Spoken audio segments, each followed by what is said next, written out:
Hi, everybody. Welcome to the press. Welcome to a Wednesday episode on a little bit of a strange week here for me personally, but I'm Ryan Ballantyne. Great to have you with us for this episode. We're going to go over everything that we've got in the world of golf this week. We'll start with the FedEx St Jude Championship on the PGA Tour, the start of their playoffs, and then we've got the Nexo Championship at Trump International Golf Links in Scotland. On the DP World Tour, we've got the Pinnacle Bank Championship on the Corn Ferry Tour, which we'll talk about, and encourage you to watch our show, The Road to French Lick, for the latest on everything happening in the Corn Ferry Tour. Then we've got LIV Golf in Chicago. They're not in Chicago. They're at a public golf course called Bolingbrook Golf Club. We'll talk about that. And then the other event that we're not going to talk about, but is out there if you're so inclined to bet on it, is the Boeing Classic on the PGA Tour Champions out in Washington. That starts on Friday. So let's start with the FedEx St. Jude Championship. We're going to go in a little bit of a different order here. I want to go over the modeling first for this, just to get this out there for you and start the episode with it. And then we can kind of go backwards from there. So this is the FedEx St. Jude Championship being played once again at TPC Southwind in Memphis, Tennessee. This is a 7,200-yard golf course, plays as a par 70, had a little bit of work done, I believe, last year. It is a golf course that has some of the highest numbers of water features on golf courses, or any golf course on the PGA Tour. There are 11 holes with water on them. There are a lot of bunkers in kind of strategic places and dog legs. Some of them are kind of silly. It's not the best designed golf course there's ever been, but it is a pretty decent test for these players. You're going to look at a winning score of somewhere in the area of 15 to 18 under par. Obviously, this is Memphis, Tennessee in August. It's going to be hot. The ball's going to fly. It's going to play even shorter than it actually is. This is a golf course where you're going to see a lot of players hit less than driver off the tee just to get the ball in play and avoid water hazards. That's really the trick of the golf course. Otherwise, these guys would absolutely destroy it. So, that all said, we've got a 69-player field. There is no cut this week. So, there's no cut this week, next week, or for the Tour Championship. None of the playoff events have a cut. Rory McIlroy is the only eligible player in the top 70 of the FedEx Cup standings that chose not to play this. There's a whole rigmarole about all of that. I don't care. It doesn't affect us here, and I really don't care that he's skipping it, because if we all had the opportunity to skip playing in 100-degree weather in very humid conditions in August in Memphis, Tennessee, we would take it and happily exchange for hundreds of millions of dollars. So, nothing against Rory for not playing here. His choice. They're supposedly independent contractors, even though it's not technically true. But anyway, so that all said, everybody else is playing. We cut to the top 50 players and top 50 players in the FedEx Cup standings at the end of this week. And that's the field for the BMW Championship, which will be in my backyard in Owings Mills, Maryland, at Caves Valley. That's next week. So there is not a cut in the tournament, so to speak, right? You're going to get all 4 rounds in, and there are 2,000 FedEx Cup points to the winner. So quadruple the points for a regular season standard issue event here this week. If you had access to the events that are part of the signature series, the 8 events of that, they get 700 points to the winner, right? So not closer to 3 times those guys in the end. And then that's for this event and the next one. And then you just got to get in the top 30 to get in the Tour Championship. The Tour Championship format has changed. It's just a 72-hole shootout. There's bonuses now at different stages. Kind of hedge against that. But know what the guys are playing for this week. I'm not saying all this to kind of bore you. I'm saying it because these guys, outside of probably the top 10 players, they're playing for a lot here. They're playing for a lot of cash, for one, and for 2, access to tournaments. If you get into the top 50, you get in all the signature events next year. That's free money, free points. It's hard to kind of, if you play okay, you're probably going to be in the top 50 again. And if you get in the top 30, you get access to 3 of the 4 major championships, and really you get access to all 4 based on getting into the Tour Championship. So there is a lot on the line for a player that's not consistently in the top 30 in the world that's going on the next few weeks. So there's a lot of motivation beyond, on top of the $100 million in total prize money being doled out here for the FedEx Cup bonus pool, and the $20 million doled out per tournament in these first 2 events, and then the $40 million that was the Comcast Business Tour Top 10 that was doled out already. Scottie Scheffler won $18 million for winning both the Comcast Business Tour Top 10 and this new $20 million bonus pool they created, just so they had these kind of markers for free money for the top players at the beginning of the playoffs. All right, let's get into the top 10 in the FedEx St. Jude Championship model that we do.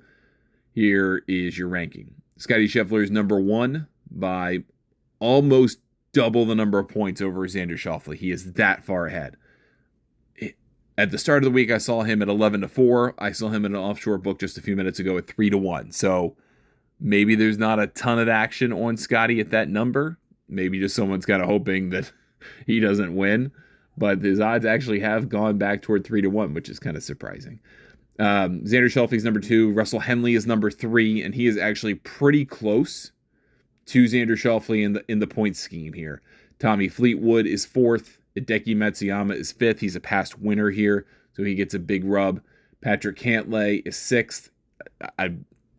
Our modeling, if you've listened to the show long enough, is very long-term focused, 1 and 2 year windows for the most part. And yeah, over the long haul, Patrick Cantlay is a great play, and he plays this golf course quite well, actually.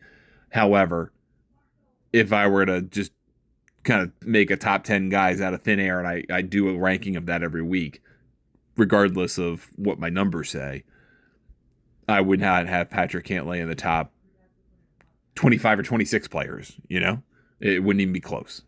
Victor Hovland is 7th. Bob McIntyre is 8th. Ludovic Aubert is 9th. And Harry Hall, believe it or not, is in 10th.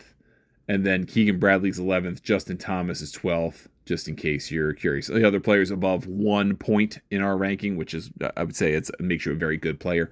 Maverick McNeely and Corey Connor. So 14 players deep are 1 above.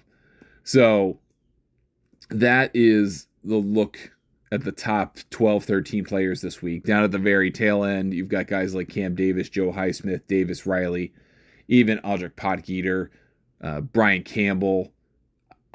I actually would consider betting Brian Campbell this week, and I've convinced my dumb brain of that. We'll get into more of that later, but the guy hits the ball straight. He keeps it out of play. He doesn't hit it too long, so he can hit driver a whole lot. He's a flusher, and he doesn't get flustered under pressure. Kind of makes him interesting in a really weird way. I'm not saying he's going to win, but it makes him an interesting bet. So that's the top 10 of the ranking, plus a couple other guys. We do our whole ranking available over at golfnewsnet.com for our members. $40 for 1 year, $70 for 2 years, and $100 for 3 years. So let's translate that all into what the market looks like right now. So you got, as mentioned, Scottie at 3-1, Xander 16-1, Chris Kirk's 18-1. What in the world? What happened to this book? This is an offshore book I'm looking at. What is Kirk at? Like in a different shot. Okay, something was wrong at the offshore book I was looking at, which is Bet Online, by the way. I just don't want to give him the free advertising, but Chris Kirk is 90-1 in normal places, so they must have taken a massive bet on Chris Kirk. Anyhow, the other guys, if you're looking at Jeff Sherman's golfodds.com, which I often look at, he's a great source, very in tune. He does the Westgate down in Las Vegas, so his stuff is a little bit more disorganized. But your 25s are Ludwig, Tommy Fleetwood, Matt Fitzpatrick, Colin Morikawa, and Russell Henley. And I think all of those are well placed. I like Russell Henley a heck of a lot this week. He is my one and done play. I like Victor Hovland, who's 30-1. He plays this golf course quite well. Sepp Straka, I think, is interesting. He lost in a playoff here to Will Zalatoris 3 years ago. He's a much better player now. He's 40-1. JT is 30-1 because he's won here. I don't think that there's a whole lot of benefit otherwise to picking him. Matt Fitzpatrick's low because he has also won here back when it was a WGC. It was a WGC for like 2 or 3 years because they lost the Bridgestone Invitational, so they moved it here and called it the FedEx St. Jude Invitational, and then they made it a playoff event. Basically, this is all just to keep FedEx happy. And they keep dragging it back to Memphis and TPC Southwind because one's a TPC and two, FedEx is located in Memphis. So this is why we're here. But those are guys who have played this venue pretty well. Cantlay's 40, Matsuyama's 35, Aaron Rye's 35. I think Aaron Rye's kind of interesting at that number, still too low to compare with the likes of Matsuyama, and not that far away from, Ben Griffin's 40. I would take Ben Griffin over Aaron Rye. Corey Connors is 40-1, I think is kind of an interesting number. Sam Burns, who cost me dearly here. I guess that would have been 3 years ago, 2 years ago, whatever year that was, when I had him in a 50-1 ticket, got into a playoff, and he ganked a 5-footer to cost me the money. I've never forgiven him for that, but nevertheless, he's 40-1, and he is playing pretty okay golf. Not great golf, but pretty okay golf. Cam Young's 40-1, and I do think there's an interesting case to be made to bet him here at 40-1, because when he last was a trophy lifter on the Korn Ferry Tour, he went back-to-back after his win. So I would not be surprised to see that be a little bit of a lid lifter, not a permanent one, right? I don't think he's going on a Duval run of 11 wins and 33 starts or something like that, but maybe he could contend here again this week. I don't think that the venue particularly suits him, but then again, I didn't think that Sedgefield really suited him. And if he can keep the ball in play, which he can, he's long, he doesn't need to hit driver around this place, maybe he's got a chance, especially if he putts like he has in the back half of this season, with the real back, or really back third of this season. He can win on these grounds. Harris English is 40-1. I think that's an interesting play. Keegan Bradley, a little too wild for me at 55-1. Daniel Berger and Bob McIntyre 50-1, along with Jordan Spieth. Spieth's been playing good golf. I don't like him at this golf course, but he has been playing good golf. I will give him that. Matt McNeely, Chris Goddard at 55-1. I like Bobby Mack here. I liked him last week. I played him in one and done. He did not show up particularly well, but I do like him. I think he can play this venue quite well. It does seem to line up with the places he's won. Well, really thinking about this Canadian Open win, but I do think he can line up pretty well here.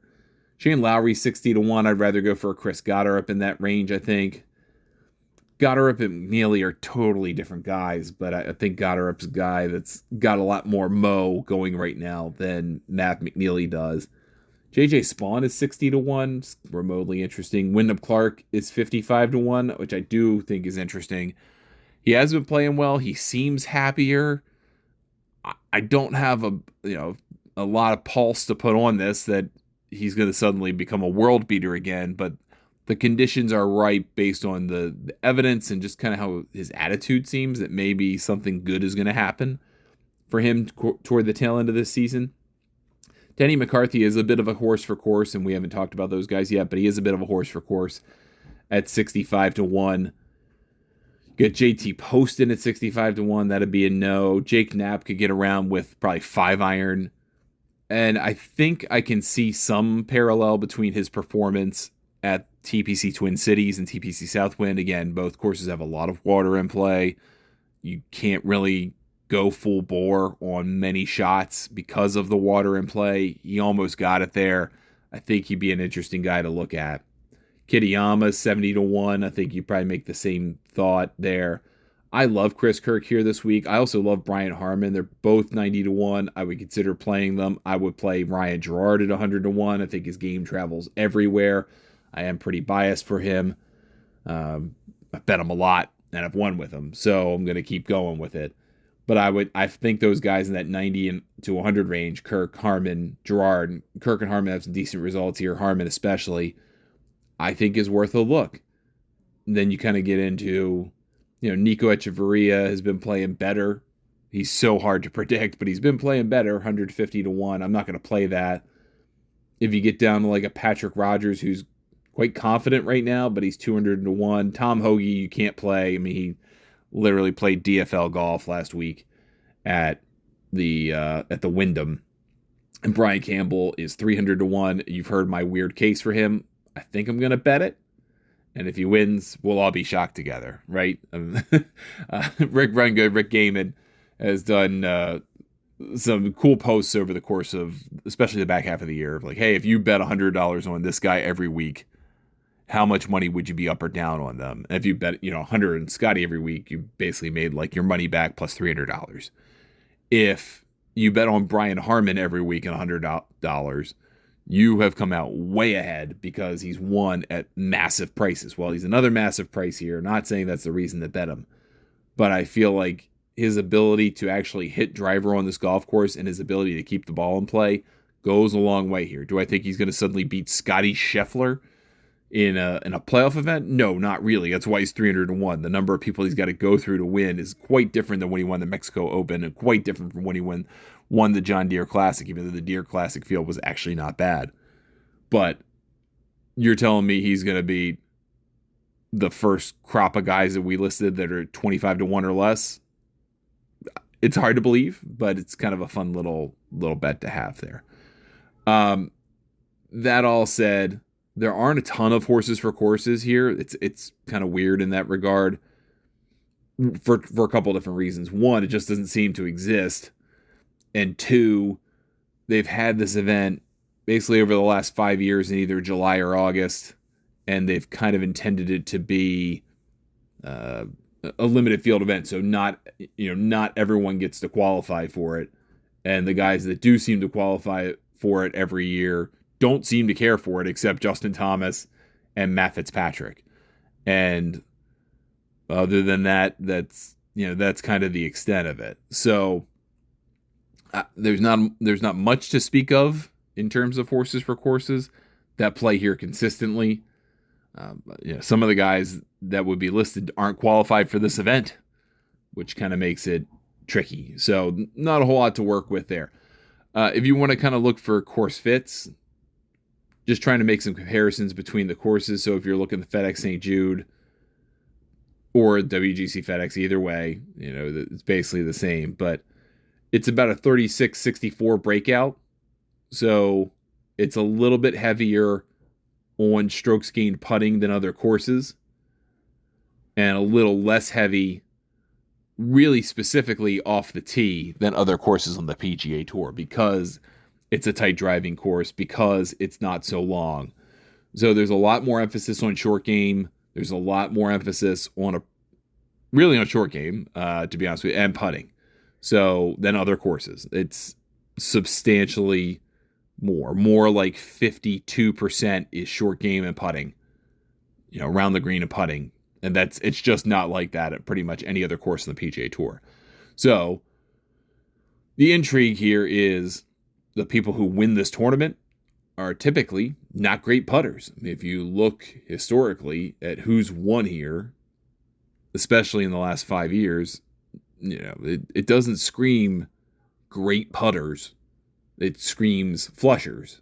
Guys who play well: Zalatoris, flusher; Hideki, flusher; Lucas Glover, flusher. I mean, he can't putt to save his life. Tony Finau, flusher. Dustin Johnson loved this course. He wasn't a great putter. Patrick Reed won here twice. He actually has great short game. Bryson's won here. I mean, there were times where power players won here pretty consistently between Dustin and Bryson. Tony Finau is a power player. But all of those guys, Dustin Johnson won the 1 year 30 under par. That's nuts. I totally forgot about that in 2020. But winning score the last 3 years, 17, 15, and 15. They have made a concerted effort to make it more difficult. The other thing I think you also should know, if you aren't aware, is the PGA Tour kind of put out this release in May saying that they wanted the FedEx Cup events to be set up to play substantially more difficult than they do week to week for the PGA Tour. They want winning scores to be more like 10, 12 under par, maybe even single digits under par, not 15, 20, 25 under par. We're not going to get that. They're going to set this up purposefully to be more difficult. Faster greens, harder greens, deeper rough. Expect it here and next week. I don't know how they can trick up Caves Valley next week to make it any winning score less than 20 under par. It's just not hard enough. You can't make it hard enough, I don't think. But maybe I'll be surprised. The other thing I want to point out here is that in 3 of the last 4 years, this tournament has gone to a playoff. Dustin Johnson won by 11 in 2020. Beyond that, Patrick Reed won by 1 in 2018. Then you had Finau playoff, Zalatoris playoff, Glover playoff, horrible playoff at that. And then you had Hideki Matsuyama win by a deuce. So, and that was kind of because it got away from, I forget who it got away from last year, but That's where we're at with this. Okay. So if you, and we haven't talked about in the show in many months, but if you do like to play that prop market of the best, the winning margin, playoff and probably one stroke are your way to go. There's too much of a consistent record of tight play here, and you only have 69 players.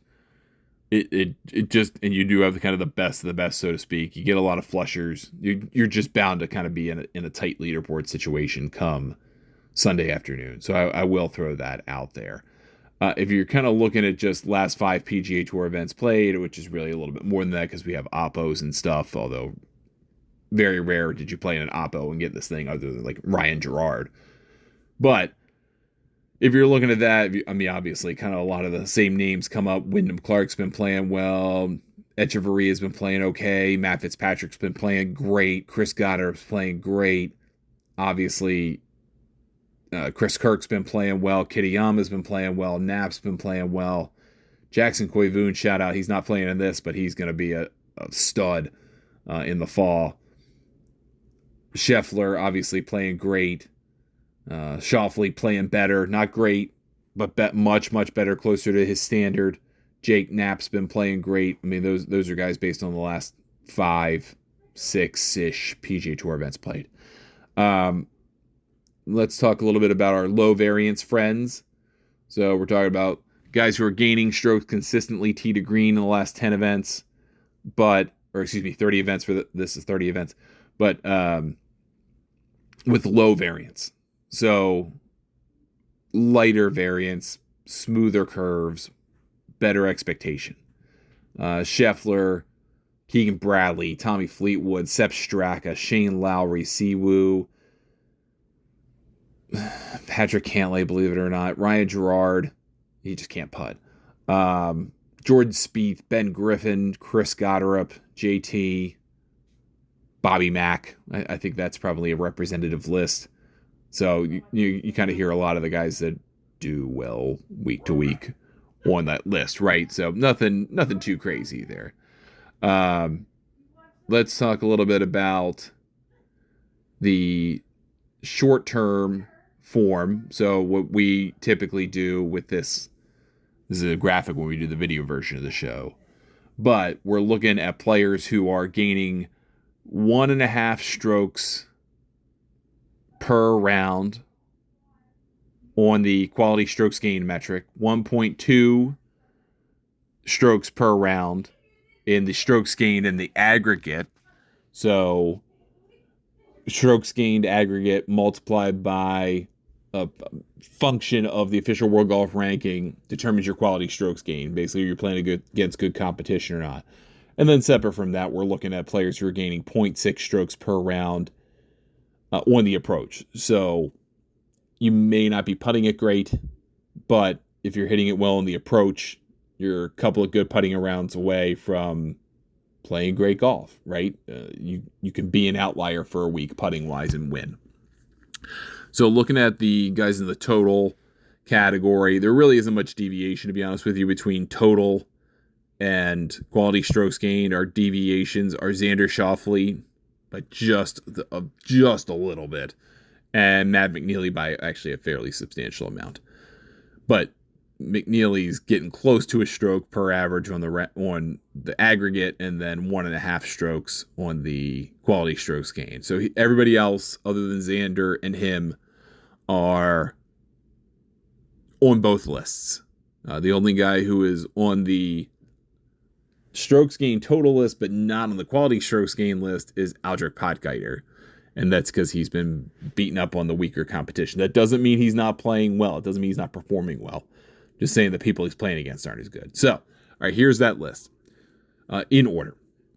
Scotty Scheffler, Russell Henley, Ben Griffin, Chris Goddard, Matt Fitzpatrick, Tommy Fleetwood, Jake Knapp, Harry Hall, Kurt Kitayama, Keegan Bradley, J.J. Spawn, Robert McIntyre, Nick Taylor, Jason Day, Aldrich Potgieter, Harris English, Emiliano Grillo, Ludovic Aubert, and Victor Hovland, and Jordan Spieth rounds out that list. Now, separately, here's the in order from top to bottom, list of guys that qualify for the approach side of things. So you may not be on both lists. About 2/3 of them are. Some of them are just on the precipice of being on it. But like Colin Morikawa has been great on the approach, but absolutely atrocious in putting and short game. It almost nullifies how well he's been on the approach. That's how bad it is. That's amazing. Shane Lowry, same thing. Can't putt, can't chip, barely can get off the tee, but man, he's playing great on the approach. Very interesting. Okay, so here's that list in order. Scotty Scheffler, Kurt Kitayama, Shane Lowry, Victor Hovland, Akshay Bhatia. And Akshay is not really struggling any of the other stuff, just barely positive on the other things. Not so good around the green, but I can kind of find that negligible. Russell Henley, Pot Guider, Colin Morikawa, Ben Griffin, Nick Taylor, Lucas Glover. So some pretty common suspects there, and close to that 0.6 threshold. Very, very close. Xander Schauffele, extremely close. Tommy Fleetwood, very close. Daniel Berger, very close. So, a lot of common names you're expecting to hear there. All that said, again, we're in a 70-player, 69-player, no-cut event.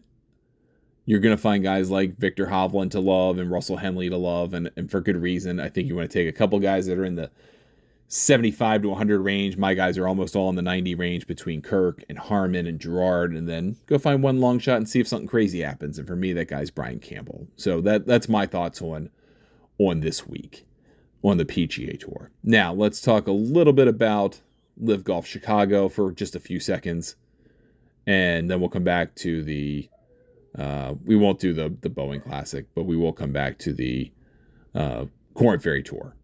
So LIV Chicago, Bolingbrook Golf Club. It's a public golf course. It did play actually pretty decently last year. Again, this is really like a 5-person tour these days. And you look at the top 6 on the table. Rahm 4-1, Bryson 6-1, Neiman 7.5-1, Hatton 11-1, Reed 16-1, Talor Gooch 18-1.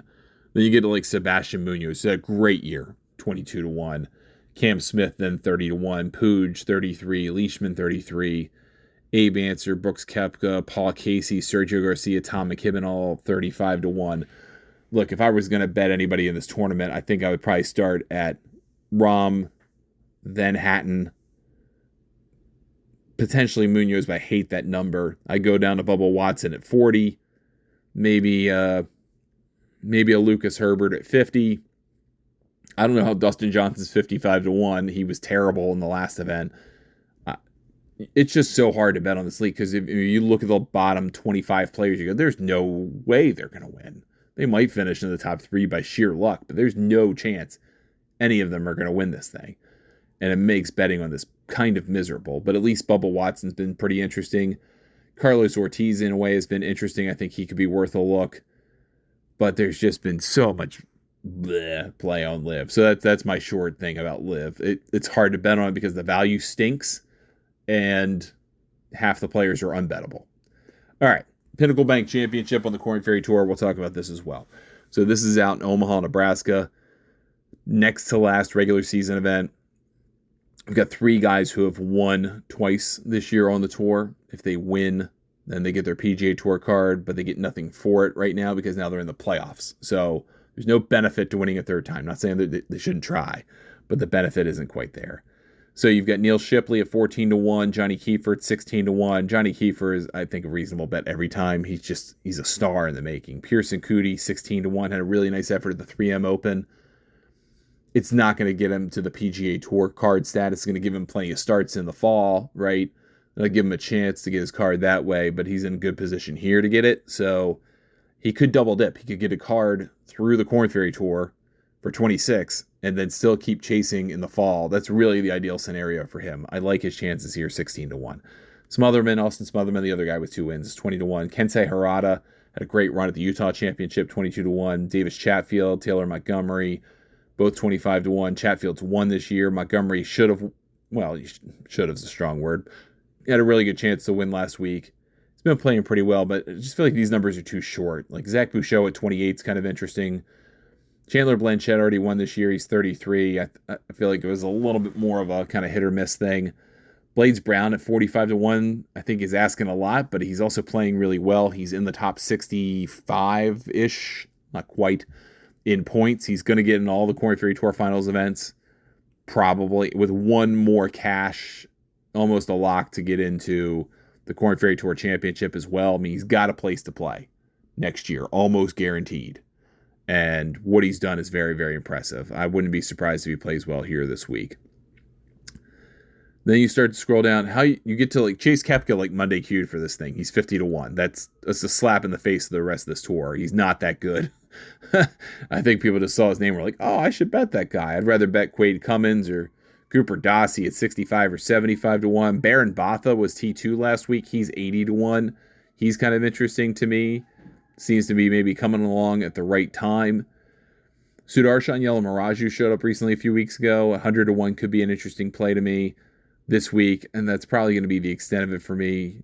Joe Weiler has been playing pretty okay at times, had some good finishes. 150-1 I think would probably be worth a look for me as well, but I don't think I would go after. I would also look at Emilio Gonzalez at 45-1. I think he's got a really good chance of winning here this week. Then we have the Albertsons Boise Open, and that's the end of it for the regular season on the Korn Ferry Tour. I think that's going to do it for us on this show. I don't really have any plays for the Nexo Championship because I don't know Trump Aberdeen, and it feels like they're just kind of reestablishing the DP World Tour after multiple weeks of co-sanctioned events or Oppo co-sanctioned events. I think I'm just going to take that week. I just want to see what happens here this week, and then we can talk about the rest of the season on the DP World Tour. But I would advise no action this week on the DP World Tour. Unless you're a true sicko, then I go look at Ryan Baroff, who's been a bit of a nice heater lately. He does bet pretty much every tour every week, and he does have some good bets for the Nexo Championship. All right, that's going to do it for us this week on the show. Thanks so much for listening. I appreciate it.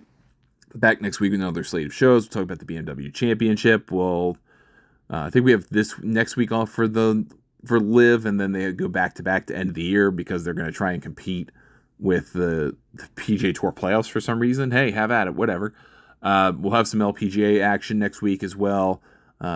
Things kind of heat up here for a little while into the early fall, and then at the end of August we get the PGA Tour FedEx Cup season goes away, LIV goes away, and then it's kind of the other tour's time to shine. We'll still have plenty of LPGA action. We'll still have plenty of DP World Tour action. We'll get toward their BMW PGA Championship, which is great. Still lots to happen. So the rest of the way, we'll have plenty to talk about. If you have any questions, email me, ryan@thegolfnewsnet.com. I'm on Twitter, X, whatever it's called, Instagram, Blue Sky, Facebook, either at Ryan Ballingy or Ryan Ballingy Golf. Find me either way. Happy to talk to you about life, about betting, whatever. You can join Golf News Net for $40 for 1 year, $70 for 2 years, or $100 for 3 years over at golfnewsnet.com. Get access to all of our modeling and tools that we use every single week and talk about on this show. You can watch the show when we do the video versions on Golf News Net TV. It's available on Zine, Free Live Sports, and Freecast. Also on the Golf News Net apps for Roku and Amazon Fire. And we're finally getting our act together on the Watch Golf on-demand platform, which will be available on Samsung, Vizio, and LG as well. But we'll have more about that throughout the fall. Thank you so much for listening. Good luck with all your bets this week. I'm Ryan Ballingy. We'll talk to you next time right here on The Press.